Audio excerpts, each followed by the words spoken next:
નમસ્કાર દર્શક મિત્રો, મિરર ઓફ ધી વર્લ્ડ ન્યૂઝમાં આપ સૌનું હાર્દિક સ્વાગત છે।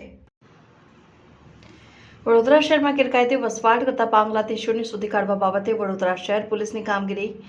વડોદરા શહેરના એક પોલીસ ઇન્સ્પેક્ટરના નેતૃત્વમાં પોલીસ કર્મચારીઓની મોકલેલી ટીમના શંકાસ્પદ ઇસમોના ઓળખ અંગેના દસ્તાવેજી પુરાવાને તેમના કુટુંબીજનો, સામાજિક સંબંધો, ઓળખીતાઓ અને આ શંકાસ્પદ વ્યક્તિઓ ગુજરાત ક્યારે આવેલ તેની તપાસ કરાશે। આ પશ્ચિમ બંગાળ ગયેલા ટીમ દ્વારા મેળવેલ માહિતીને આધારે વડોદરા ખાતે ઉપલબ્ધ માહિતીનું ક્રોસ વેરિફિકેશન કરવામાં આવશે। આ શકમંદ વ્યક્તિઓના વડોદરા ખાતેના રહેણાંક, ધંધો, રોજગાર, સ્થાનિક કક્ષાએ સંપર્કમાં આવેલા ઇસમો બાબતે પણ ખાતરી તપાસ ચાલી રહેલ છે। આ તપાસ દરમિયાન ગેરકાયદેસર રીતે પ્રવેશેલ બાંગ્લાદેશી હોવાની હકીકત ધ્યાને આવેલી આ બાબતે આગળની કાર્યવાહી હાથ ધરવામાં આવશે। આ દિન સુધી 9 જેટલી બાંગ્લાદેશી વ્યક્તિઓ ગેરકાયદેસર રીતે ભારત દેશમાં પ્રવેશીને વડોદરા શહેરમાં વસવાટ કરતા બાંગ્લાદેશી નાગરિકો હોવા અંગેના પુરાવા મળી રહ્યા છે।